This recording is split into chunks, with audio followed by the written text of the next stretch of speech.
di awal tadi udah ana lansir. Innal ladzina amanu wa 'amilus shalihat ulaika ashabul jannah khalidina fiha.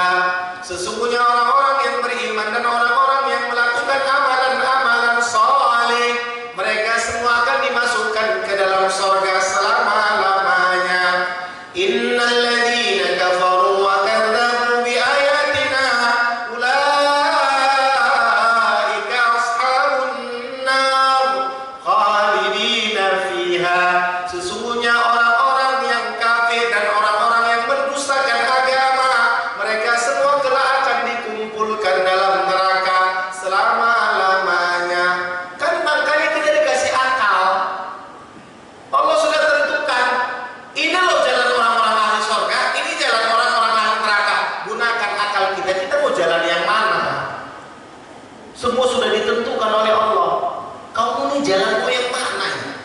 Kalau memang kau ahlul haq, finalmu ahli surga, Allah berikan jalan